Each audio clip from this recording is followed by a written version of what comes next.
Live from downtown Detroit, home of WDIV and Click on Detroit, Local 4 News at 5 starts now. Today, a 22-year-old man went before a judge regarding the alleged murder of his own grandmother and the assault of his father. New law, new rules for buying tobacco, how retailers locally are adjusting. And our meteorologist promised high winds. The high winds have been here all day long, but why those living along the north shores of Anchor Bay are really having a problem with what's happening out here. All right, Nick, but we begin with breaking news from Lansing as Governor Whitmer says criminal charges may be possible now for that green ooze spill near I-696 in Madison Heights. Governor Whitmer's office says it's looking at more criminal charges for Gary Sayer, the former owner of the company that's blamed for the green chemical. Sayer was already sentenced to federal prison and fined for illegally storing that chemical and many others. Our other top story at 5, worries about the weather. Take a look at 4 Live radar. We have snow on the way heading into New Year's Eve back out there to the west. Needless to say, what we just saw, the heavy winds there with Nick just whipping up a whole mess. There's a lot going on in the weather department. Yeah, I mean, if Nick's got his galoshes out, look out. Let's go over to Andrew and figure out what's going on. It's like Mother Nature is procrastinating. Wait, I've got to get wind, rain, and snow in here before the year is over, right? Well, we certainly have the wind. We already have the rain from earlier today and yesterday. Wind speeds are still pretty high, but the wind advisory we had earlier today was allowed to expire. In fact, it was canceled early. Now, it's still pretty gusty out there. Wind gusts anywhere from 35 miles per hour over at City Airport to 31 miles per hour in Howell. So make sure you still batten down the hatches. Any loose debris, garbage cans that are outside, if you can find them, get them back indoors and secure as soon as you can. We still have this strong wind flow out of the southwest. So we have a lakeshore flood warning that has now been extended. Earlier, it was set to expire at 4 p.m., but things have changed since earlier this morning. It's now been extended until 10 o'clock later on this evening. Those winds pushing the lake, including the water of Lake St. Clair, onshore. So places like Harson's Island and where Nick Monticelli is over in Fairhaven, still susceptible to flooding. We'll talk more about this evening's forecast, the snow on the way for later tonight, including snow totals coming up. All right, Andrew, and every minute with that wind whipping on shore, it's wreaking havoc for those homes that are along the Lake St. Clair shoreline. A lot of them underwater tonight. Let's get out to Nick Monticelli live in Fairhaven. We saw you there at the top of the show. I would imagine that water's not too warm. Yeah, you keep the winter gear with you at all times. So here's what's happening right here. Those high winds kicked up, and the residents knew it was going to be a problem, but they came in with such a force that these waves just started crashing over the seawalls. The reason? The water level is the highest it's been in a while, 30 inches above normal, meaning all this, that picnic table, their backyards, that's just a swimming pool instead. Earlier today, those waves were coming up and they were splashing the front of the house. When that starts happening, I'm like, whoa, it's really getting nasty out there. Everyone has their own sense of normalcy. For many of us, there is nothing normal about this. But those living along the northern shore of Anchor Bay, like Rhonda Dairymaker, were expecting it. As soon as we heard winds were going to be out of the southwest, once they get up over 15 miles an hour, this is what happens. However, the lake level of Lake St. Clair is about 30 inches higher than average right now.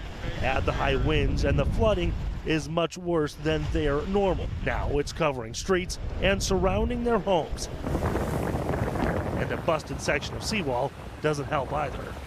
It's steel brackets and womanized wood bolted to it. That's why John Tilk and neighbors built what's called a dike, a wall meant to keep crashing waves in the bay. The water's higher than it's ever been in the 47 years that I've lived here. All right, and it continues, or at least it feels like it continues to get even higher. In fact, Rhonda's saying they might be replacing this dock because there's so much damage. Whew.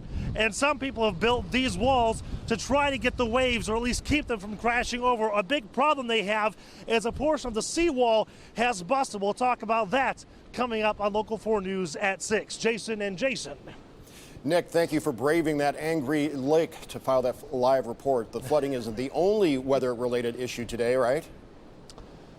That's absolutely correct. So the wind has caused some major power outages throughout our area as well. In fact, take a look at some of the damage. At one point, DTE had 20,000 customers, or close to 20,000 customers, without power today. You can see video of downed trees. You can also see video of trampolines tossed about and other issues. But maybe one of the biggest problems they had today was actually a car fire sparked by down power lines out in Auburn Hills. The line came down. DTE crews couldn't get to it in time. The fire started, and the firefighters could not put it out until the electricity was turned out. So the car owner who lived right there, all he could do was watch. I heard a big flash. Didn't hear the pop from thunder, but I heard the humming of a transformer. Then I heard the explosion of blue flashes. I went and called 911. We lost 2 cars. I think the camper's saved, but 2 cars are lost, so it's no big deal. I'm just glad the family was safe and the neighbors were safe. Nobody got hurt.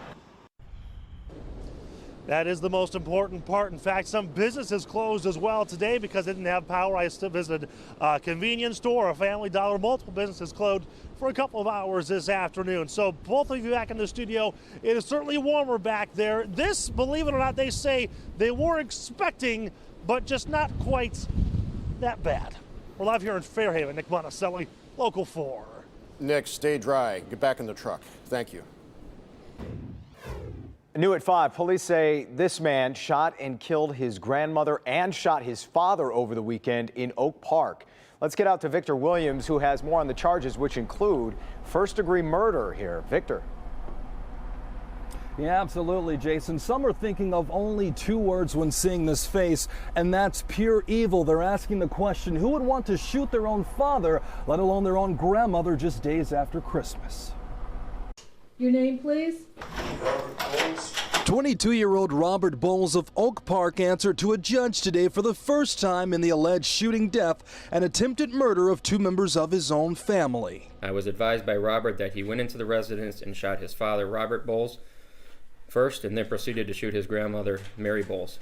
Bowles watched on with a clear sign of regret on his face as one of the responding officers testified on his findings dating back to December 27th when the body of 74-year-old Mary Bowles was found along with her son, the defendant's 55-year-old father, also named Robert, clinging to life with multiple gunshot wounds. An autopsy was performed on grandmother Mary Bowles, and it was determined that the manner of death was homicide caused by approximately 6 gunshot wounds. Father Bowles was shot at least 5 times and is currently in the ICU in critical condition. Bowles is now facing several charges, including first-degree homicide and assault with the intent to murder. I will enter a plea of not guilty on your behalf. Can you afford to hire your own attorney? No, I can't. And at this point, it doesn't look like the defendant will be getting out anytime soon. In light of the nature of the offense, that will be denied. Thank you, Mama. Thank you.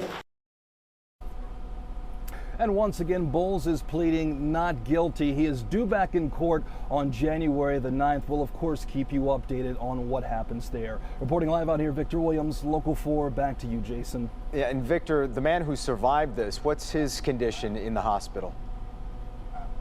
Well, the father, Robert Bowles Sr., he's actually in critical condition. He's still in the ICU, but a lot of people are pulling for him to make it through. Yeah, absolutely. All right, Victor, thanks.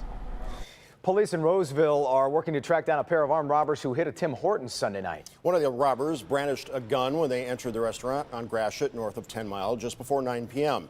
They ordered the 2 employees to turn over cash from registers and also the office. It's not known how much money they got away with. The restaurant employees were not injured in that incident.